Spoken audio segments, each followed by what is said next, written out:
ya de este curso, de las reuniones que hacemos dentro del Instituto de Gobernanza y Sociedad. Y hay un tema que no habíamos tratado hasta ahora, aunque de manera tangencial ha aparecido en diferentes momentos, que es el orden corporativo de las retribuciones. Uno de los temas que, como sabemos, pues aparece con mucha frecuencia en los consejos, en particular en las comisiones de retribuciones, nombramientos, normalmente, que son unidas. Y para hablarnos de este tema, pues tenemos a un gran experto, que es Carlos Gallego, que es el Country Manager de Georgeson. Como sabéis, Georgeson es el principal proxy solicitor internacional dentro de una más amplia gama de servicios, como es pues, asesoramiento estratégico a inversores, accionistas, también expertise en ESG, en orden corporativo, con algunas especialidades, como entre otras pues, el tema de las retribuciones. Carlos tiene una experiencia, tiene una formación amplia en ICADE, en ESADE, en el Instituto de Empresa, estuvo también haciendo cursos en el MIT, en Yale, las universidades americanas, y luego empezó en consultoría, sobre todo especializándose en temas de intangibles, ¿verdad? Corporate reputation, responsabilidad social corporativa, brand management, gobierno corporativo. Trabajó en compañías como Indra y KPMG, donde fue manager de servicios de sostenibilidad y actualmente, como he dicho al principio, pues es Managing Director y Country Head y secretario del Consejo de Georgeson para España. Bueno, aparte de todo esto, Carlos tiene una gran afición que es la gastronomía. Y desde hace 10 años tiene un blog que os recomiendo a todos, que se llama La Guía del Sibarita, en el cual comparte recomendaciones sobre restaurantes.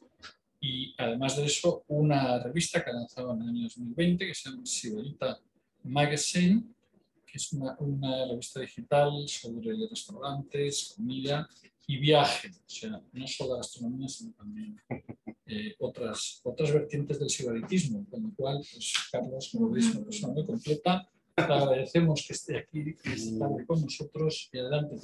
Muy bien, pues muchísimas gracias, José María, y bueno, pues agradeceros a todos los que estéis aquí, que vais a aguantar este speech que os voy a hacer. Voy a intentar resumir en poco tiempo, pues un poco daros los insights que desde Georgeson pues vemos asesorando a compañías tanto del IBEX 35 como mercado continuo, sobre todo a las comisiones de retribuciones que tienen que lidiar pues todos los años, ¿no? Pues con este asunto que se ha vuelto cada vez más peliagudo, pues porque los inversores se están poniendo especialmente beligerantes, ¿no? En todo lo que tiene que ver con estos asuntos.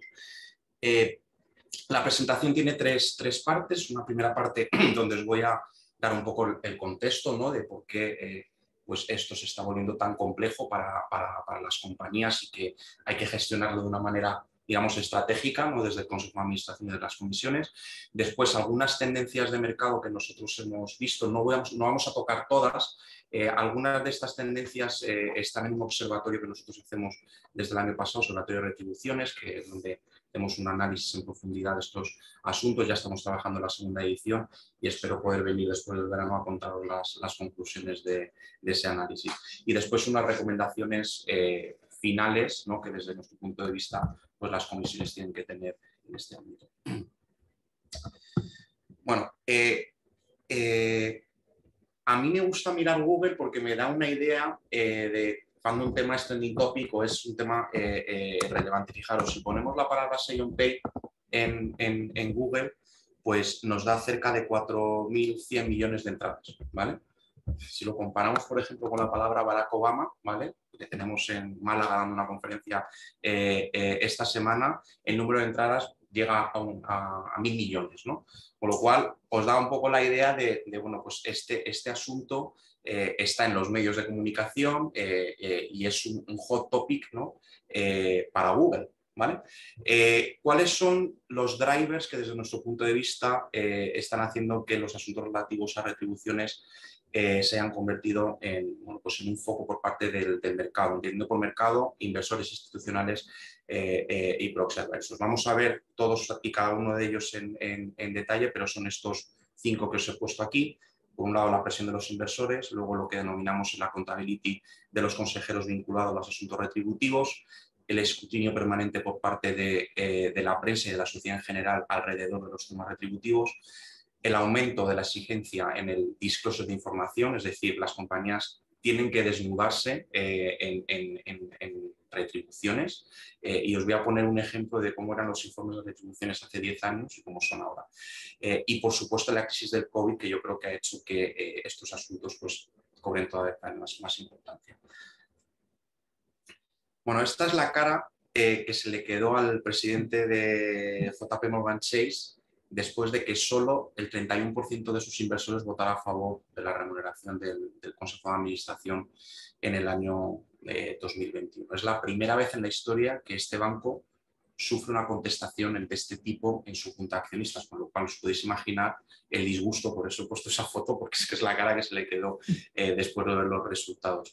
En los Estados Unidos estamos viendo un fenómeno muy curioso y es que hay mucha beligerancia por parte de los inversores en cuanto al quantum, es decir, a la cantidad, los monumentos que reciben los consejeros, que en algunos casos pueden ser considerados escandalosos, ¿no?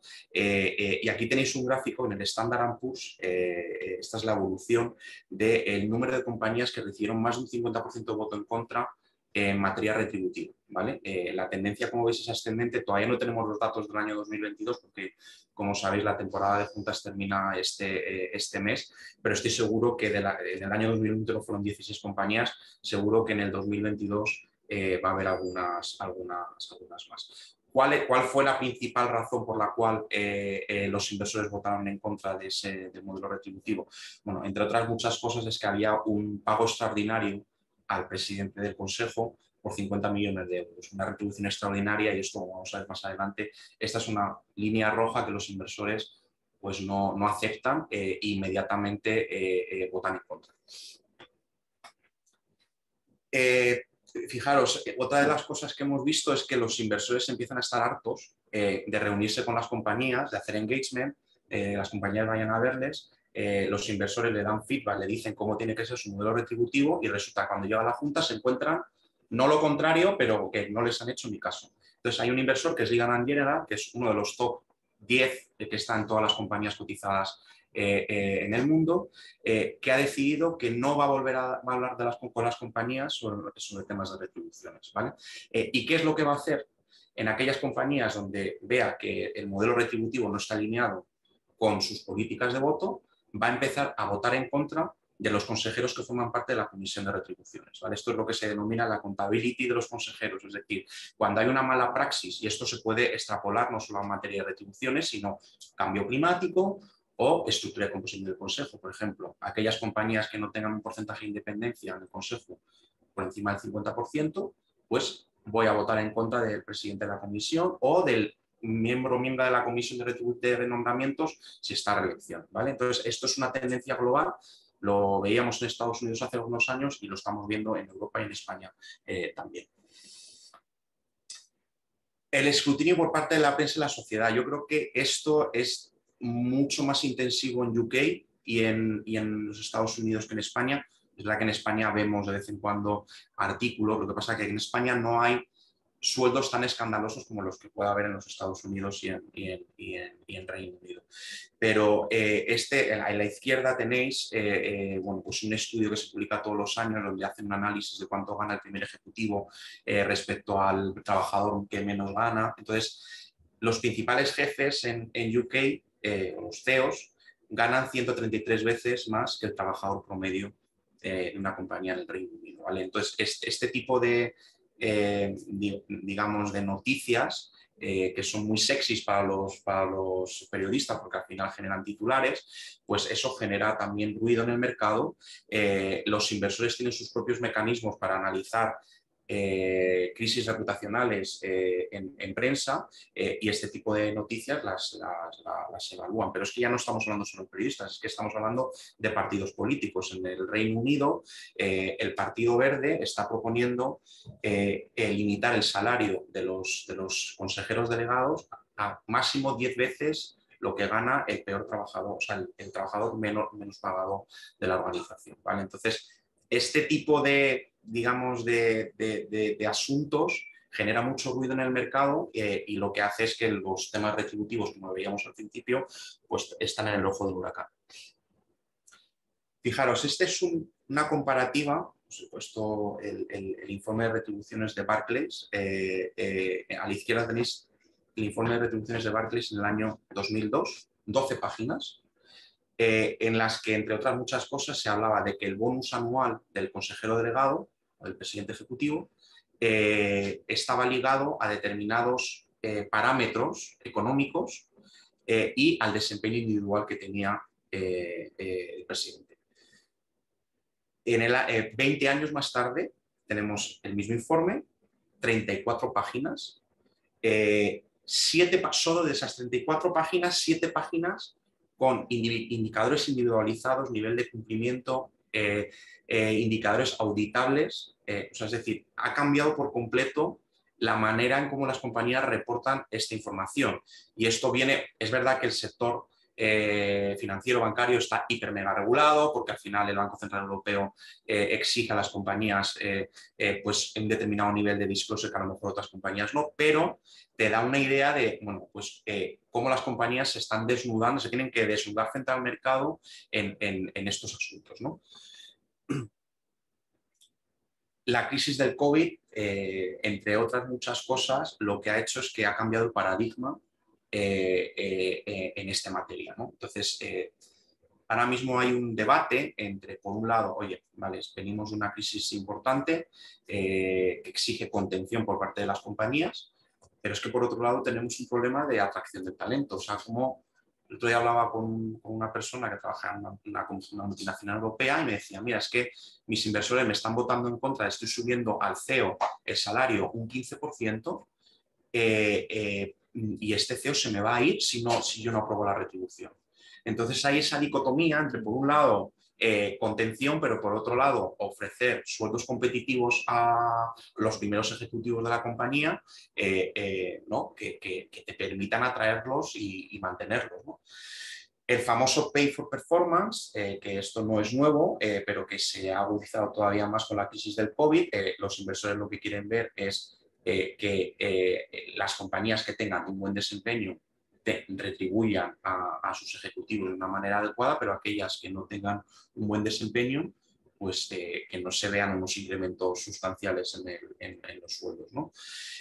Después hay un tema que es lo que denominamos el stakeholder alignment, es decir, los inversores lo que buscan es que la experiencia o digamos el salario de los primeros ejecutivos esté alineado con la experiencia que tienen otros grupos de interés dentro de la compañía, ¿no? Entonces, no tiene mucho sentido que una compañía que haya despedido gente, que haya recibido ayudas del gobierno, pues que esté incrementando el salario del primer ejecutivo, ¿no? Entonces, este tipo de cosas con el COVID se ha vuelto todavía mucho más crítico para los inversores.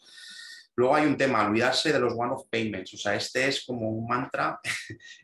Nosotros tenemos unas peleas enormes con muchos clientes que llevan este punto y nosotros siempre recomendamos, uno, que lo lleven con un punto separado del orden del día y dos, que haya un racional muy potente detrás que explique por qué se está dando esa retribución extraordinaria, porque normalmente este tipo de retribuciones extraordinarias no está vinculado a objetivos como la retribución normal que se le da a un ejecutivo, con lo cual esta es una línea roja, como decía antes, que los inversores no dejan pasar. Y luego lo que estamos viendo también es que hay una mayor implicación por parte de la CNR en el engagement con los inversores. Este era un tema tabú hace algunos años, o sea, las compañías no querían que un miembro del Consejo de Administración se sentara delante de un inversor o delante de un proxy advisor para hablar no solo de retribuciones, de cualquier otro tema, pero en este caso de retribuciones. Y sí que estamos viendo por parte de las compañías un mayor liderazgo por parte de la CNR a la hora de pilotar y manejar las relaciones con este grupo de interés y sobre todo pilotar y manejar los planes de acción que la compañía pone en marcha cuando ha tenido un nivel de disidencia elevado en la junta del año anterior. Luego, bueno, es importante que los inversores están poniendo un foco en aquellas compañías que, uno, han recibido ayudas del gobierno, dos, han despedido gente, tres, han recortado su política de dividendos. O sea, si vosotros sois alguna compañía que está en esta casuística, que sepáis que el inversor va a mirar con lupa cualquier tipo de incremento, modelo retributivo, etc. Bueno, tendencias de mercado. Como decía antes, la temporada de juntas está tocando a su fin. Dentro de 2 semanas tendremos la última junta del año 2022. Pero lo que hemos visto estos últimos años es que la tendencia es relativamente, aunque baja, en el 2019 era 13,72, bajó al 12,45, en el 2021 subió a 14,58, ese es el promedio de voto en contra en el informe de retribuciones en las compañías del IBEX 35. ¿Y qué es lo que hemos visto nosotros? Las principales causas, hay muchas, ¿no? Pero ¿cuáles son las principales causas que han hecho que los inversores voten en contra del informe de retribuciones? Uno, la inacción por parte del Consejo de Administración ante elevados niveles de disidencia, es decir, compañías que han tenido un porcentaje de voto en contra por encima del 15, el 20% y que al año siguiente no tienen un plan de acción para intentar mitigar ese voto en contra. Pagos extraordinarios, por supuesto, retribución variable excesiva, incentivos variables poco desafiantes, inadecuado nivel de divulgación en cuanto al cumplimiento de las métricas. Esto es otro de los caballos de batalla de algunas compañías. Los inversores están pidiendo que se desglose a nivel individualizado para cada uno de los indicadores de la retribución variable a corto y largo plazo, cuál es el nivel de cumplimiento de cada uno de ellos. Y si no se da esa información, te van a votar en contra. Hace unos años algunas compañías no querían dar esta información porque decían que estaban dando información a la competencia, pero ese discurso ya no vale. O sea, esta es la información que están pidiendo a día de hoy tanto inversores como proxy adversors. Luego, los pagos por terminación de contrato, más la cláusula de no competencia, que estén 2 años de la retribución total. Este es uno de los temas también que algunas compañías no están alineadas y que provocan que los inversores voten en contra. Y luego, poca claridad de las cláusulas de recobro, las famosas clawback. Estas son algunas de las, me voy a centrar en 4 de ellas, algunos de los, digamos, tendencias o asuntos que hemos visto en el año 2021. Como decía antes, esta forma parte del observatorio ESG, retribuciones, que Giorgio se hizo en el año 2021, estamos trabajando ya en el 2022, pero bueno, nos va a dar unos insights de por dónde van los tiros. En cuanto a la estructura de la Comisión de Nombramientos y Retribuciones, hay, en términos generales, lo que estamos viendo es que en Europa las comisiones de nombramientos y retribuciones están separadas. En España no es una práctica tan habitual, salvo para los bancos, como sabéis, porque el BCE les obliga, ¿vale? Y lo que estamos viendo también es que, a diferencia de la comisión de nombramientos, donde se exige mayoría de independientes, en la comisión de retribuciones lo que estamos viendo es que los inversores están exigiendo que haya un 100% de independientes en esa comisión, ¿vale? Y esto lo estamos viendo que cada vez más inversores en sus políticas de voto lo están actualizando y están pidiendo. Y sobre todo lo que estamos viendo es que están exigiendo que los perfiles, o sea, que los consejeros que forman parte de esas comisiones pues tengan un perfil técnico, gente que venga de este mundo, que haya trabajado director de recursos humanos y que maneje mucho estos temas, ¿no? Algunos datos que hemos visto en el IBEX 35, como decía, el año pasado. Solo un 33% del IBEX 35 cuenta con una comisión específica de retribuciones. Solo 6 de las 11 compañías que tienen esta comisión separada son ajenas al sector financiero. Solo una compañía tiene 100% de consejeros independientes en la comisión de retribuciones. Vemos una falta generalizada de disclosure en cuanto al perfil técnico que estos consejeros tienen. No hay una información detallada de efectivamente este consejero viene de este mundo, ha trabajado de consultor en una compañía en temas de retribuciones. Y luego lo que vemos también es una falta de homogeneización en cuanto a el disclosure de la implicación que tienen estos consejeros en el engagement con los inversores institucionales. En cuanto a la retribución variable anual, bueno, pues estamos viendo también una tendencia de que muchos inversores empiezan a exigir que no se pague solo en efectivo, sino que haya una parte que se pague en acciones, ¿vale? Luego, la política de remuneraciones debe contemplar un límite, ¿vale? Debe ser un porcentaje de la retribución fija, y se deben establecer cláusulas de recobro para la retribución variable, indicando los motivos y la duración. ¿Qué es lo que hemos visto en el IBEX 35? Pues que más del 60% retribuyen a sus ejecutivos únicamente en efectivo, ¿vale? Solo un 33% del IBEX 35 divulga información sobre el diferimiento de la retribución variable. Más de un 90% de las compañías del IBEX establece un límite en la retribución variable, aunque solo el 30% de ellas establece dicho límite en un máximo del 100% de la retribución fija. Y un 18% de las compañías del IBEX 35 aún no ha incluido cláusulas de recobro. En cuanto a la retribución variable a largo plazo, aquí lo que vemos es que el estándar internacional es que los inversores esperan que las compañías hagan divulgación de cuáles son los pies de referencia que han utilizado, ¿vale? Y sobre todo cuáles son los motivos que les han llevado a elegir esos pies, ¿vale? O sea, no basta solo con tener el listado de las compañías que forman parte del peer group, sino que además tienes que explicar por qué las has elegido. El estándar normalmente es la duración de este tipo de planes, suelen ser 3 años, pero ya vemos algunos inversores que empiezan a exigir que estos planes sean de 5 años, ¿vale? Y luego, en cuanto al número de métricas, tradicionalmente en este tipo de planes, lo que habíamos visto años atrás es que se incluía solo una métrica, que normalmente era el TSR, pero ya estamos viendo compañías que empiezan a incluir 2 y 3 métricas, y al menos una de ellas de temas ESG, que luego vamos a ver más adelante. En cuanto al IBEX 35, la demografía, bueno, pues solo el 50% de las compañías del IBEX ha publicado información sobre el uso de peers o grupos de referencia para su plan de incentivo a largo plazo. Solo un 27% de las compañías del IBEX tienen un plan de incentivo a largo plazo con una acción superior a 3 años. Y más del 75% de las compañías del IBEX cuenta con 2 o más métricas en sus planes de incentivos a largo plazo. La mayor parte de estos planes de incentivos a largo plazo suelen ser pagaderos en acciones, con el objeto de vincular al ejecutivo en el largo plazo. Normalmente el vesting period, es decir, el periodo durante el cual se devenga esa entrega de acciones, suelen ser 3 años, y además a esos 3 años se les suele añadir 2 años de folding period, ¿no? Debe existir un límite en la retribución variable a largo plazo, al igual que habíamos visto en la retribución a corto plazo, y se deben incluir métricas no financieras en estos planes de incentivos a largo plazo. Esto es una tendencia que hemos visto en los últimos 2-3 años. Antes, normalmente, como decía antes, se incluían solo métricas financieras. Y en cuanto a la radiografía del IBEX 35, ¿qué es lo que hemos visto? Bueno, pues que casi el 50% de las compañías retribuye su plan de incentivos a largo plazo solamente en acciones, y solo el 24% establece planes mixtos, es decir, que hay una parte que es en acciones y una parte en cash.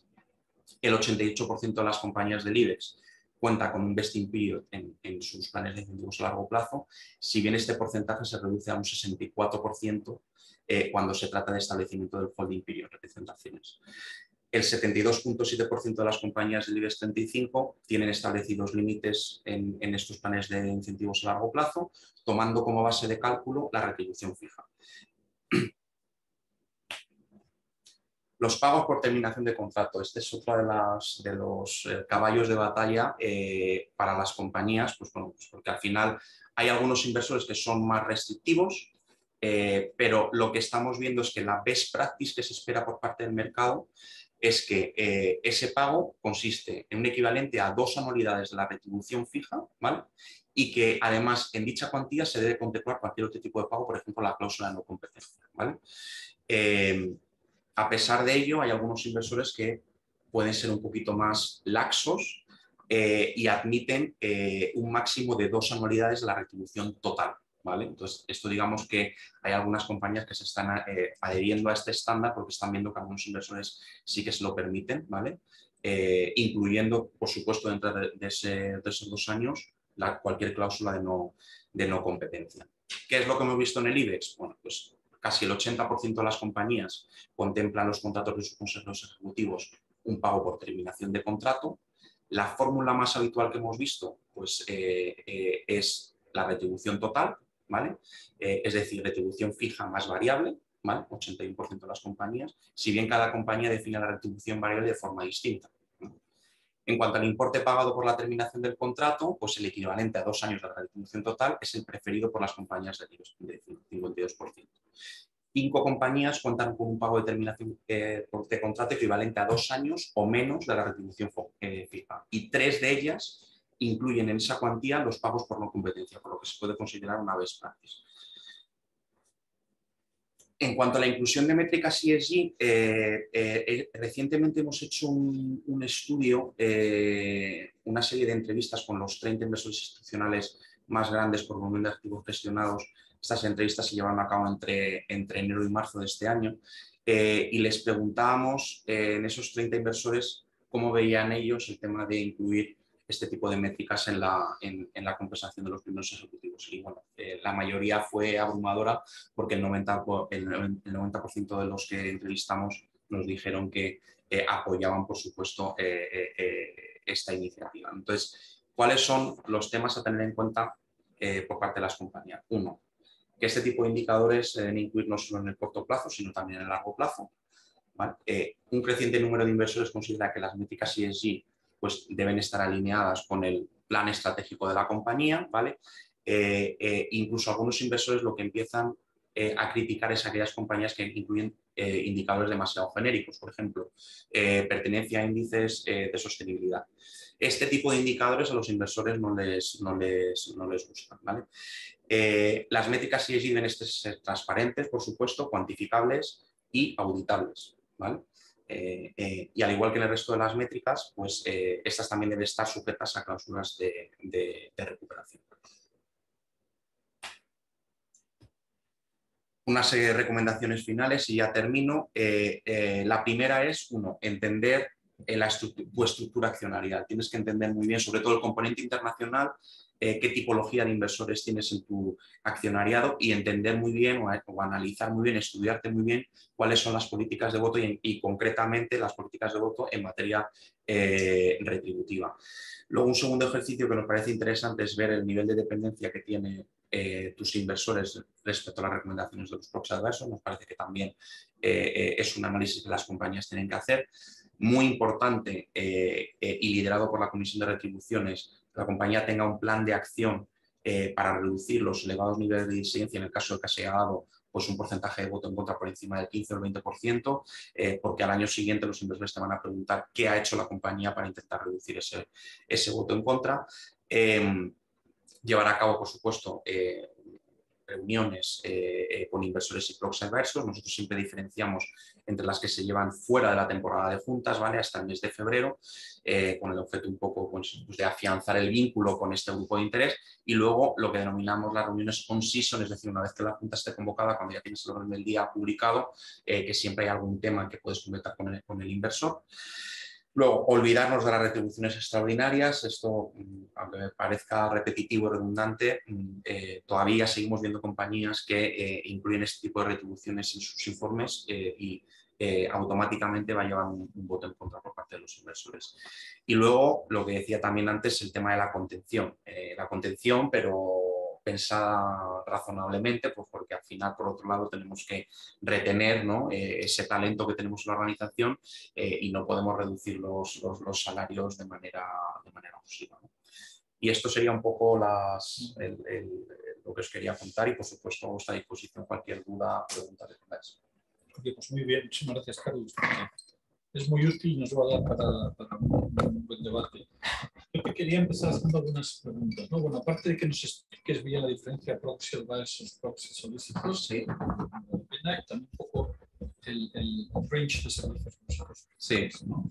Pero independientemente de eso, ¿hay una diferencia, veis una diferencia entre tipos de inversores a la hora de ser más o menos activistas, entre comillas, en exigencias de métricas ESG, por ejemplo, en temas de mayor implicación en asuntos retributivos? Es decir, podemos decir, por ejemplo, los fondos de pensiones son mucho más activos en temas de retribuciones o podemos decir que hay un tipo... A ver, yo Sí. diferenciaría más a nivel geográfico, Gráfico. ¿vale? Hay inversores que son especialmente beligerantes en materia retributiva, que son los inversores franceses, que tradicionalmente siempre han tenido unas políticas de voto más restrictivas en este ámbito. Y, por supuesto, Países Bajos, Reino Unido y Estados Unidos, que yo creo que también son los focos, ¿no? De inversores que son, digamos, beligerantes en este ámbito. En cuanto a la tipología del inversor, pues bueno, los fondos de pensiones normalmente son fondos que tradicionalmente en materia ESG han sido muy activos. Entonces, sí es verdad que también son bastante exigentes a la hora de, por ejemplo, tenemos PGGM en Ámsterdam, ¿no? O sea, en Netherlands. Este es un fondo que tradicionalmente, en base a nuestra experiencia, es muy beligerante a la hora de las exigencias por parte de las compañías, ¿no? Y yo creo que, bueno, pues esto es una tendencia que va increciendo y que habrá el resto de inversores que van a tomar el testigo en este ámbito, ¿no? Los temas reputacionales, donde en España pues, tenemos algunas situaciones, Sí. ¿empieza a ser o es un tema que puede estar también en la tendencia de un mayor interés por parte de los inversores? Sí, porque en España no nos olvidemos que la estructura accionaria de las compañías hace que en algunos casos no haya un riesgo de que un punto no pase el orden del día, pues porque tiene un accionista de control, ¿no? que le asegura tener ese 50% más uno, ¿no? Pero si el free flow de esa compañía te está votando en contra, pues tienes un problema reputacional. Primero, porque no solo es que no sale en la prensa, sino que es que al final el mensaje que tú estás dando al mercado es vale, yo tengo un accionista de control que me apoya, pero es que el free flow me está votando en contra. No creo que sea el mensaje más apropiado, con lo cual el tema reputacional para mí es crítico, o sea, es fundamental. Don, esto de proxy advisor solicito ahorita el pixel, pues pregunto. Sí, a ver, un proxy solicitor es una entidad que ayuda a las compañías a solicitar el voto en una junta de accionistas o en una operación corporativa y que luego también en operaciones de money, en una OPA, pues ayuda a optimizar el grado de adhesión a esa oferta, ¿no? El proxy advisor lo que hace es emitir recomendaciones de voto en una junta de accionistas. Su cliente es normalmente un inversor, un fondo, ¿vale? Que compra esos informes de recomendaciones, pues porque aparte del análisis que ellos hagan internamente, quiere tener una segunda opinión o un segundo soporte a la hora de emitir el voto en una junta. Entonces, somos dos entidades completamente diferentes. Anteriormente había mucha confusión, ¿vale? Porque la gente confundía los términos, pero bueno, yo creo que ya la gente empieza a entender la diferencia, ¿no? Nosotros normalmente, nuestro cliente en el 90% de los casos es una compañía cotizada, aunque también podemos trabajar para un inversor que quiere hacer una proxy fight en una compañía o un inversor que lanza una OPA sobre una compañía y necesita que esa OPA sea admitida o digamos apoyada por los inversores, entonces recurre a un proxy solicitor para hacer eso. Una última pregunta y ya queráis. ¿Veis con buenos, malos o regulares ojos esta tendencia que estamos viendo de que los private equities hasta ahora, vamos a ver qué pasa, ¿no? Ahora Sí. son tipos, pero han estado sustituyendo un poco las salidas a bolsa, han estado sustituyendo incluso... Bueno, es que yo creo que por lo que esto que hemos hablado ahora de esta exigencia en materia retributiva, al final cuando tú eres cotizado tienes que asumir que los niveles de exigencia en materia de disclosure, de información, de tal, son mucho más elevados de cuando no eres cotizado.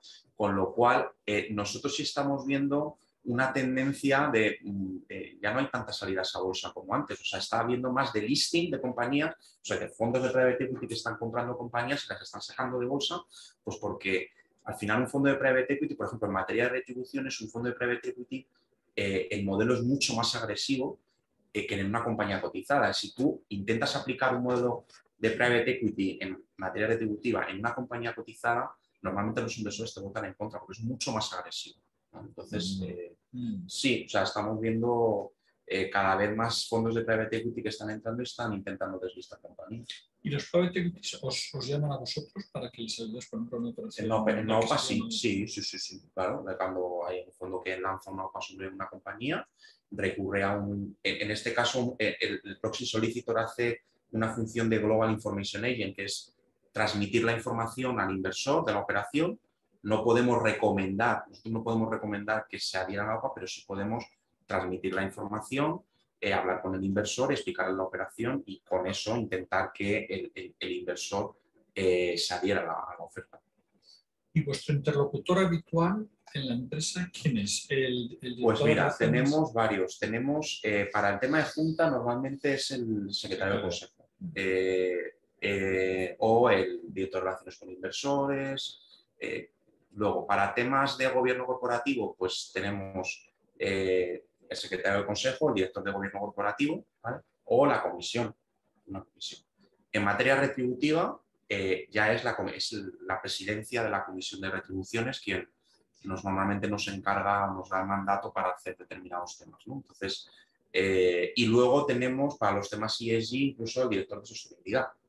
¿Sabes? Al final tenemos algunos clientes pues, que directamente el mandato viene de la dirección.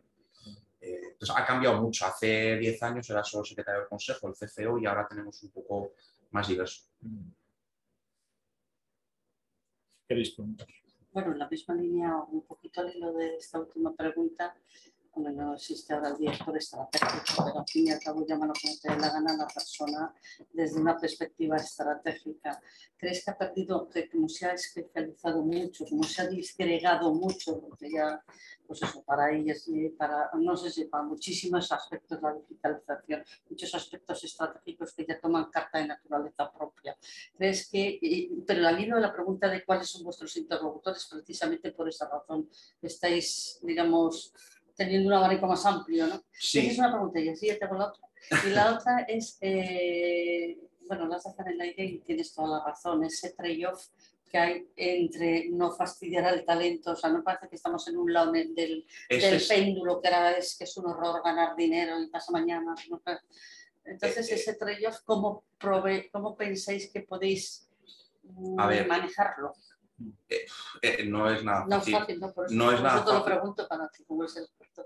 No es nada fácil, también depende un poco del sector de la compañía, de las circunstancias de la compañía. Como decía antes, no es lo mismo una compañía que ha recibido ayudas del gobierno, ha despedido gente, está recortando dividendos, que una compañía que a lo mejor en un contexto de COVID ha ganado dinero, ha hecho las cosas bien. Entonces, oye, si yo gano, el accionista gana y ya está. Entonces, eso sí. En España tenemos la suerte de que no hay casos escandalosos en cuanto a, decía antes, el quantum, ¿no? La cantidad, ¿no? En los Estados Unidos, como decíamos antes, el presidente de JP Morgan Chase, 50 millones de euros solo como retribución extraordinaria. Ese tipo de cosas puede haberlas en España, sí, pero son casos residuales. En otros mercados, en Reino Unido y en Estados Unidos, estamos viendo que es más habitual.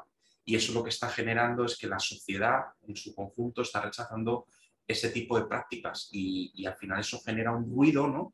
Que incluso hace a las compañías poco atractivas para la gente que sale de la universidad y quiere entrar en un banco de inversión. Los bancos de inversión tienen problemas para encontrar gente, porque la gente ya no quiere trabajar 18 horas y ganar pastizar, ¿no? O sea, hay que cambiar el chip. O sea, yo creo que igual que las consultoras se han tenido que cambiar el chip e intentar ofrecer un entorno mucho más saludable y mucho más tal, los bancos de inversión les va a pasar lo mismo. Y luego la primera, esa es la segunda pregunta. La desagregación del la falta de foco en estrategia, ¿no? En 200.000 responsables de distintas caras de la estrategia. Claro, pero es que eso al final... ¿Cómo lo manejáis? Porque no es fácil. A ver, nosotros, por ejemplo, en un roadshow, cuando es un roadshow ESG, podemos acompañar. O sea, en esa misma reunión puede estar relaciones con inversores, secretaría del consejo, gente de recursos humanos para temas de retribuciones. El lead independent director si está involucrado en el presidente de la comisión de nombramientos y retribuciones.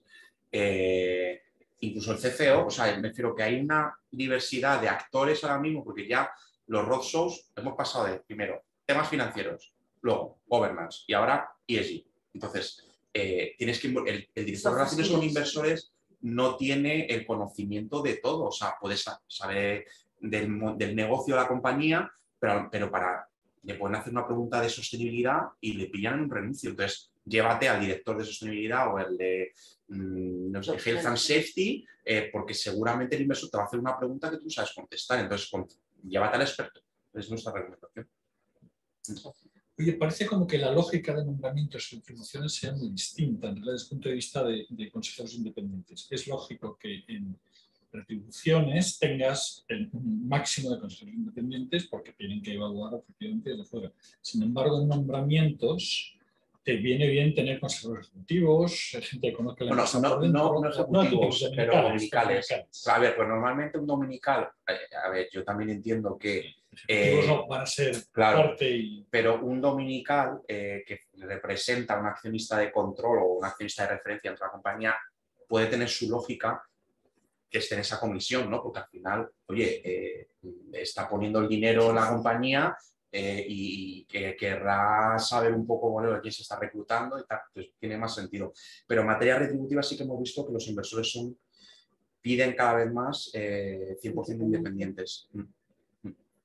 Con lo cual, tendría sentido separar las dos comisiones, ¿no? Sí, lo que pasa es que hay algunas compañías que son, no también, tienen un consejo, un tamaño que lo que no pueden duplicar. A ver, aquí hay dos cosas. Uno, la agenda de las comisiones, es decir, nosotros tenemos clientes que tienen, la comisión de nombramientos tiene una agenda tan amplia que puede tener sentido separarla o la parte de retribuciones, ¿no? Entonces, yo creo que depende un poco del tamaño del consejo. ¿No? Y de la carga de trabajo que tiene, porque normalmente auditoría ya va súper cargada. Entonces, normalmente, si la CNR lleva también, por ejemplo, los temas de gobierno corporativo y además lleva los temas de sostenibilidad, pues ya está también cargadita. O sea, que me refiero que yo creo que en función del número de consejeros que hay y de la agenda. Y este tema de fijar un porcentaje o una relación entre el máximo, el pay del CEO, digamos, y el COP ratio. el COP ratio. Sí. ¿Esto cómo lo veis? Es decir, porque tiene muchos ingredientes aquí, ¿no? Primero, ¿cómo se calcula? Eso, o sea, el primero, cómo calculas, es la mediana, es la media, claro, entonces no es fácil, o sea, yo creo que a la hora de calcular la diferencia ratio, entre el que menos recibe y el que más recibe. Sí. Pero, a ver, la mediana, ¿cómo sería, por ejemplo? Si dices 133 veces el que más respecto al que menos... Si dices 133 veces el que más gana respecto al trabajador que peor salario tiene dentro de la organización, o puedes hacer otra cosa, es decir, ¿cuántas horas necesita el CEO para ganar el salario y cuántas necesita el trabajador medio? ¿Vale? Entonces, había en una de las diapositivas que os he puesto, del tema de las horas. aquí había una al cabo de... Sí. 29 horas. Eso es. O sea, el CEO necesita 29 horas para ganar el salario, ¿vale? Medio de un trabajador. Es decir, es que... Todo esto, la dispersión de los trabajadores también. Claro. Eso tiene muy fácil maquillaje, porque a lo mejor a los de abajo Claro, subes un poquito para que no te salga mal, no sé si me explico. Y que cada jurisdicción es diferente, que cada, ¿sabes? No es lo mismo Asia que Estados Unidos, o sea, es que no es fácil. O sea, como sabéis, en la CNMV incluyeron en el informe de retribuciones esta tabla que se tal. En los Estados Unidos, desde hace 2 años, es obligatorio dar esta información. Aquí en España hay algunas compañías que ya lo daban antes de que fuera este obligatorio por parte del CNMV. Pero yo sigo viendo ahí la metodología de cálculo, cómo homogeneizas el cálculo de ese ratio. Y una vez consiguiéramos una buena metodología, sería desde el punto de vista... Bueno, un poco populista. Es un poco, a ver, o sea, puede tener es un poco populista, sí, estoy de acuerdo que es populista, sí, porque este tipo de titulares, como decía antes, pues bueno, pues generan ruido, ¿no? Y y pueden ser utilizados por determinados partidos políticos pues, para impulsar leyes que a lo mejor vayan en contra de los salarios de los CEOs, pues hay que tener un poquito de cuidado. Más preguntas. Don Pedro, a ver.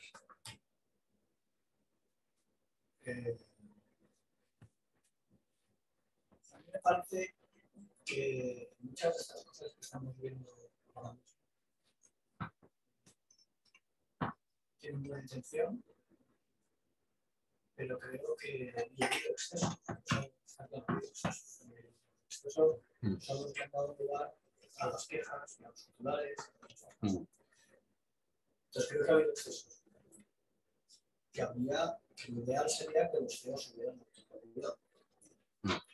Pero creo que con todo este tipo de cosas nos estamos cargando muchas otras. Por ejemplo, lo que decía, creo que muy bien José María, también todos están migrando hacia el con esa migración estamos dañando al inversor minorista. Al que tiene 20 millones de euros, eso se va a debate porque que tiene 100 millones, está acabando. Tienen empresas que van a crecer menos, están teniendo unos costos brutales y han perdido tanto favor para ganar. Nos estamos dando. El Occidente se ha hecho rica y los sectores que más han crecido en Occidente y que más han crecido ahora, por ejemplo, el tema tecnológico ha sido gracias a que el incentivo para crear, invertir, arriesgar era inmenso, porque legítimamente. ¿Es bueno o es malo que Bill Gates sea multimillonario? ¿Es bueno o es malo que Google haya sido así? ¿Ha creado o no ha creado empleo, valor? De todo ESG, ¿cuánto empleo ha creado? ¿Cuántos empleos sociales? Es decir, yo creo que llevar esto Al extremo y fomentar las envidias, creo que pueden dañar mucho al capitalismo, que es lo que nos ha dado todo, que nos ha hecho líderes mundiales. Entonces, me parece que esta tendencia no es de todos los años. Yo tengo una empresa privada y estoy feliz de pagar muchísimo a mi CEO si me hace ganar mucho dinero. Yo estoy encantado. Encantado, porque si mi CEO es mejor que todos los demás, al cabo de 20 años, yo veré que mi patrimonio y de mis accionistas es muy superior. Con lo cual, me parece que todos estos titulares, especialmente este, que vemos en la pantalla, me parecen peligrosos para nosotros. Sí, totalmente. Pero afortunadamente en España no tenemos estos titulares tan grandilocuentes, ¿no? Afortunadamente, pero esto es un tema que probablemente llegue, o sea, llegará. O sea, llegará un momento en que, o sea, es que en Reino Unido no hay entre enero y junio no hay ni un día que no te encuentres con un artículo de estos, ni un día. Y entonces, pues como tú. Y en esta línea, estoy totalmente de acuerdo con la reflexión. Voy a decir una cosa que no es muy política, pero estamos en el torno seguro. ¿Qué margen tenemos para ser creativos? Es decir, por ejemplo, en este sector, todo lo que nos ofrece, bueno, y tenemos un ratio. Y solo existen limitaciones y estamos muy constreñidos.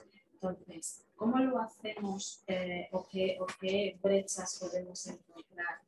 O realmente hay quien lo esté haciendo, ¿no? Que esté teniendo esa creatividad para poder meterle otros matices a los paquetes retributivos que permitan ser atractivos y que precisamente retengamos y no se nos den.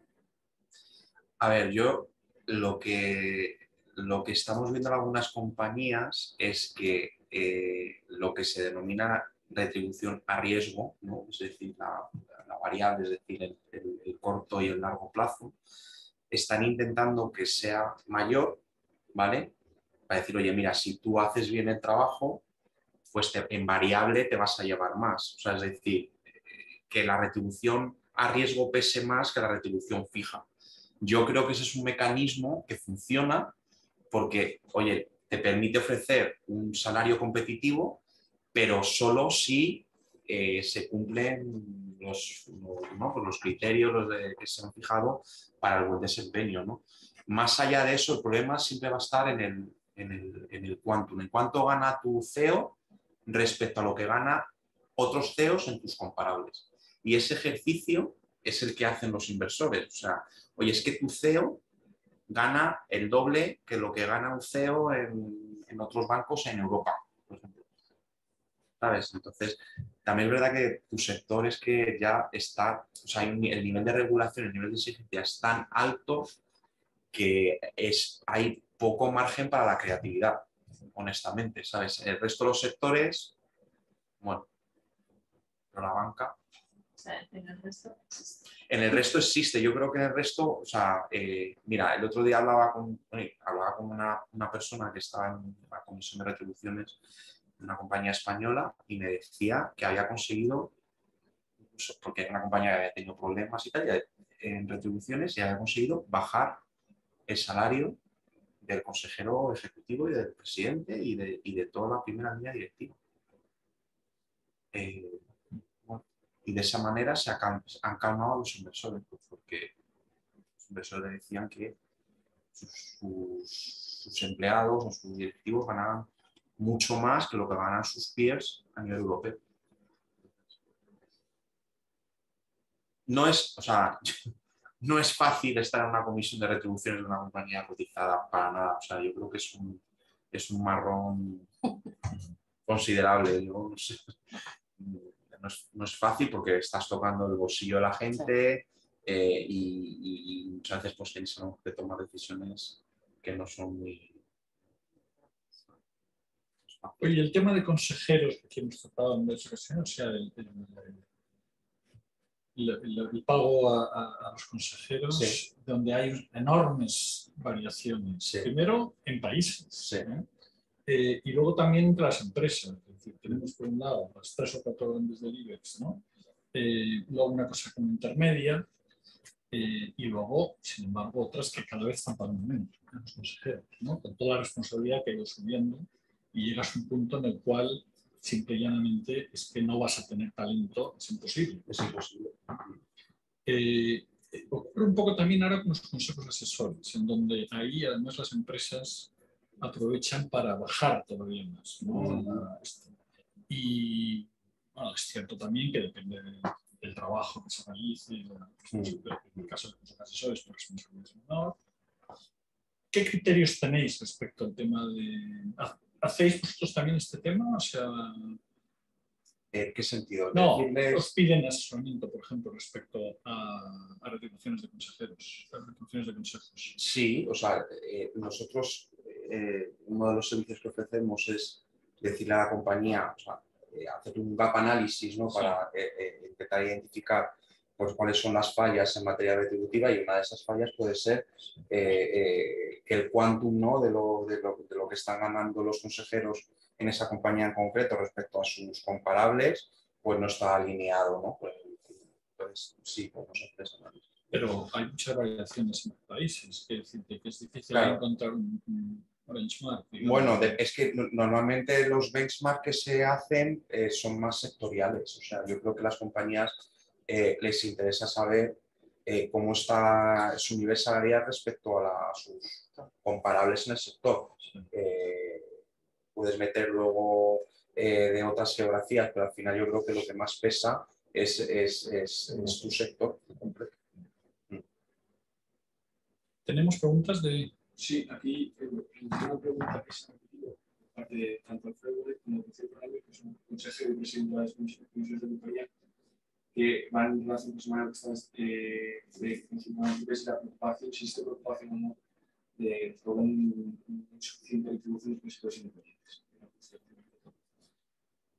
Sí, o sea, al final, bueno, yo creo que en cuanto a la retribución de los consejeros independientes, Es verdad que sí que estamos viendo que cada vez más se está retribuyendo menos y sin embargo, como decías antes, el nivel de responsabilidad está aumentando. Entonces lo que yo he visto es que gente que, por ejemplo, compañeros míos del programa de consejeros que dicen, yo no quiero entrar en una compañía cotizada, porque es que para lo que me van a pagar y el nivel de responsabilidad que tengo, que si hay un problema contable, me meten en la cárcel, pues... Y tu patrimonio. Claro, y tu patrimonio. Con lo cual, bueno, sí, o sea, estamos viendo que cada vez hay más gente que no quiere estar en un consejo cotizado. Prefiere estar en un consejo asesor o estar en una compañía cerrada, que como decía él, te van a pagar más porque es un fondo de private equity y la retribución va a ser mucho mayor. Desde luego, el due diligence en cada caso Es que es fundamental. El tema del due diligence... Pero nunca vas a tener toda la información. O sea, yo continuamente gente que me pregunta, ¿no? ¿Qué hago? ¿Me meto o no me meto? Le digo, bueno, hacer due diligence, sí, he hecho todo lo que puedo, pero yo no sé, no Claro. puedo prever que en un momento determinado resulta que este señor, pues, o la empresa tengo... O sea, ahí hay un punto... Sí, no es fácil gestionar. Sí, hay una pregunta de Juan Colombás que pregunta: los estándares del buen gobierno no deberían ser probables para los próximos países. Por ejemplo, la permanencia máxima de no ejecutivos en un consejo se limita en UK y 9 años primero en España. ¿No deberían los próximos países definir las mejores prácticas y alinear los países? A ver, normalmente los coches adversos lo que hacen es que tienen sus políticas de voto diferenciadas. O sea, no es lo mismo la política de voto ISS en UK que en Europa continental, en España. ¿Por qué? Pues porque en UK hay determinados asuntos donde son un poquito diferentes y entonces el proxy adverso lo que hace es que adapta su política de voto a la legislación del país en concreto, legislación y bueno, pues, realidad, ¿no? Con lo cual, yo creo que los proxy adversos hacen bien en adaptar sus políticas de voto a cada una de las jurisdicciones, ¿no? Me parece que es un ejercicio inteligente. Entonces, algo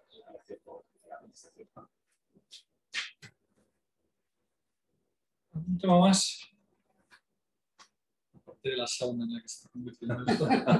Sí, hace calor. No, pero se está bien, se está bien. Menos mal que la Coca-Cola me ha Me ha salvado. refrescado un poco. Me ha refrescado. Cuéntanos algo de tu afición gastronómica. Pues, a ver, el tema de la gastronomía, aunque no os lo creáis, fue de casualidad. Bueno, mis padres tenían un restaurante hace muchos años, con lo cual ya me venía ese mundo de la gente me llamaba, oye, Carlos, que voy con mi novia a cenar a un restaurante, ¿dónde voy? Entonces, estaba un día tomando un café con una amiga y me llamó un amigo, oye, que voy a... Entonces, cuando colgué me dice, ¿por qué no haces un blog? Y así la gente lo mira y te deja dar el coñazo, porque es que te están llamando todo el día. Y entonces dije, pues mira, me parece una buena idea. Y nada, en el 2012 empecé con WordPress a hacer el blog totalmente autodidacta. Yo no había hecho mi vida en una página web, por lo cual pues, me puse a hacerlo. Y aquello que era un hobby se empezó a transformar en casi un segundo trabajo. Me lleva tiempo porque es alimentar el blog, es asistir de vez en cuando pues, a eventos. Y entonces, en el 2020, bueno, durante la pandemia, también le di una vuelta de cómo podía evolucionar el blog y se me ocurrió montar esta revista digital de gastronomía y turismo, que bueno, pues estoy muy contento. Lo único que la hago trimestralmente porque no me da la vida, porque ya yo y eso me absorbe mucho trabajo y no tengo tiempo, pero bueno. Y el blog lo sigo manteniendo y bueno, pues yo creo que es bueno hacer otras cosas. Ya estamos suficientemente atareados en nuestra vida diaria. Tengo la suerte de tener este hobby que me divierte. Mis clientes incluso también son lectores del blog y de la revista, les encanta.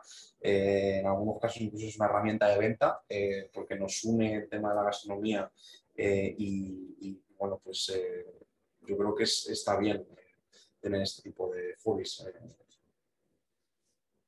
Cuéntanos danos una sugerencia segura de que hayas estado últimamente. Aparte de este de a ver, de los que me hayan gustado así mucho, uno que es de comida tradicional pero que tiene un poquito de toque moderno, es uno que está en la calle Castelló, uno que se llama Don Dimas. A mí me gusta muchísimo ese sitio. Para mí es de los mejores en los que he estado últimamente y que os recomiendo que vayáis. Está en Castelló, pegado al Retiro. Cerca de donde estaba el físico este. Sí. Es que es el mismo, ¿verdad? O sea, Sí, es el mismo. es el local. mismo, sí. Sí, ya sé dónde es. Y os recomiendo que probéis algún día el rabo de toro, que es maravilloso. Oye, pues rápidamente. Bueno, sí, sí. Vamos, con todo. No, yo digo, Para este fin de- el para este próximo fin. evento lo hacemos en un restaurante, nos llevamos en el este, comemos todos juntos y luego... ¿no? Bueno, una eso opción. es muy buena idea. Bueno, te has ganado un grandísimo aplauso.